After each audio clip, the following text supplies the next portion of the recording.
Guys, free fire কমিউনিটির active সবচেয়ে বড় রোস্টার এবং এক্সপোজার অ্যাডভান্স গেমিং আর আমাদের মাঝে নেই। On the Mex highway Thursday morning and killed a young passenger who had just arrived in the country. আমাদের সবার প্রিয় রোস্টার মুজাহিদ ভাই আমাদের এই দুনিয়ার মায়া ত্যাগ করে ওপারে চলে গিয়েছে। জীবন কতটা অনিশ্চিত সেটি আবার অনুভব করলাম। তিনি মালয়েশিয়ার একটি এয়ারপোর্ট থেকে বের হওয়ার পরে রাস্তায় একটি বড় অ্যাক্সিডেন্টে তার মৃত্যু হয়।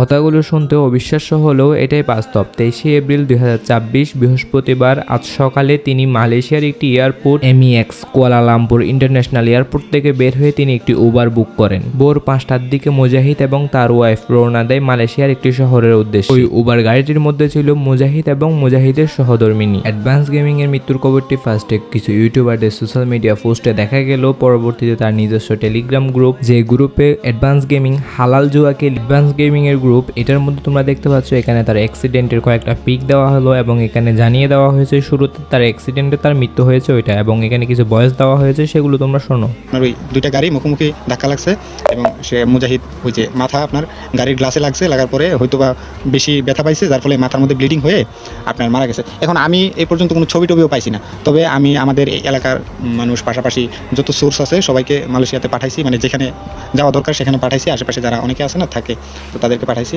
তারা আপনার এই সব কিছু কনফার্ম করছে। এখন আমরা চেষ্টা করতেছি তার লাশটা নিয়ে আসার জন্য। তো আপনারা যারা আছেন আপনারা প্লিজ আমার বন্ধুর জন্য দোয়া করেন, সে আসলেই অনেক ভালো আছিল। আমি পরে আপনাদেরকে আরও আপডেট জানাবো না, ওকে? আপনারা প্লিজ এখন দোয়া করেন, দোয়া করা ছাড়া আর কিছু করার নেই। এরপরে গিয়ে তার অ্যাক্সিডেন্টের ছবি দেওয়া হয় এবং মুজাহিদ মানে অ্যাডভান্স গেমিংয়ের রিয়েল ছবি দিয়ে দেওয়া হয় এখানে।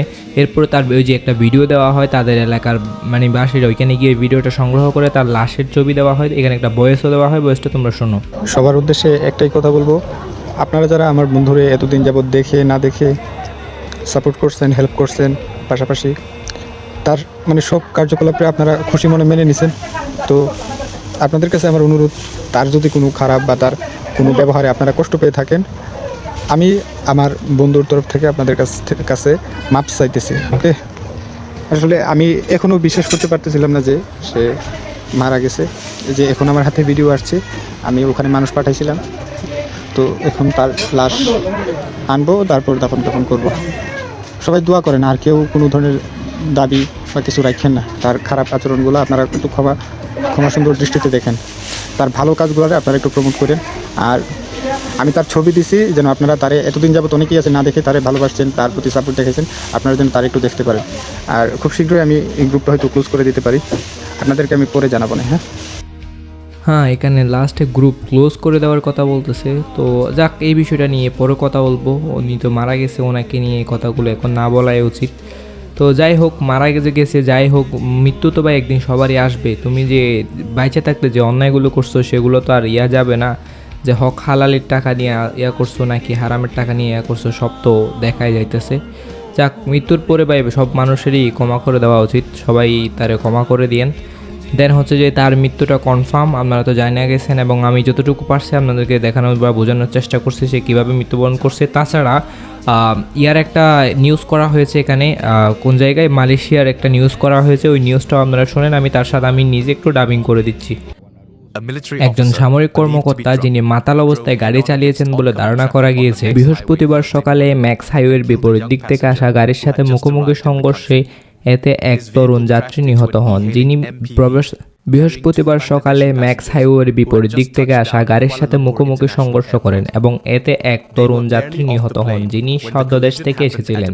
তার গাড়িটি একটি হেলিং এমভিবির সাথে ধাক্কা খায়, যেখানে দুজন বাংলাদেশি যাত্রী ছিলেন, যারা কুয়ালালামপুর আন্তর্জাতিক বিমানবন্দর KLIA মাত্রায় আবরণ করেছিলেন। তারা প্লেন থেকে নামার কিছুক্ষণের মধ্যে এই দুর্ঘটনাটি ঘটে। সকাল প্রায় 5টার দিকে সালাল সুলতান থেকে জালাল তুন রাজাকের দিকে যাওয়ার পথে সংঘর্ষটি ছিল ভয়াবহ। 22 বছর বয়সী এক পুরুষ যাত্রী, যিনি এমপিবির মাঝের সিটে বসেছিলেন এবং গুরুতর মাথায় আহত পান এবং ঘটনাস্থলে তাকে মৃত ঘোষণা করা হয়। 20 বছর বয়সী এক নারী যাত্রীও আহত হন এবং বর্তমানে কুয়ালালামপুর হাসপাতালে চিকিৎসাধীন রয়েছেন। 61 বছরের বয়সী একজন ইহেলিং চালক মাথায় আঘাত পেয়েছেন। তাছাড়াও সন্দেহজনক চালক গাড়িতে থাকা 34 বছর বয়সী এক স্থানীয় নারীও আহত হয়েছেন। কুয়ালালামপুর ট্রাফিক তদন্ত এবং প্রয়োগ বিভাগের প্রধান এসিপি মোহাম্মদ মোহাম্মদ জামজুরি এবং মোহাম্মদ ইসা নিশ্চিত করেন যে পরীক্ষার দেখা গেছে যে সন্দেহজনক চালক আইনি সীমার চেয়ে বেশি অ্যালকোহল গ্রহণ করেছেন। 31 বছর বয়সী এই সন্দেহজনক প্রস্তাবের পরীক্ষায় মাদকের উপস্থিতি পাওয়া যায়নি, যা সাময়িক কর্মকর্তাকে গ্রেফতার করা হয়েছে এবং সড়ক পরিবহন আইন দ্বারা 44 উপধারা 1 অনুযায়ী তদন্ত করা হচ্ছে। তো এটাই ছিল আসল ঘটনা। তো আপনারা তার জন্য একটু দোয়া করবেন। বাংলাদেশের একজন রোস্টার এক্সপোজার যিনি মৃত্যুবরণ করলো। তবে এই রোস্টিং করা, এক্সপোজ করা এগুলো ভালো না। তারপর তিনি মৃত্যুবরণ করেছে, হয়তো তার সমস্ত ভুলগুলোকে আমরা মাফ করে দিব আর তার ভালো কাজগুলোকে আমরা হাইলাইট করব। তো আল্লাহ হাফেজ, আজকে ভিডিও এতটুকুই।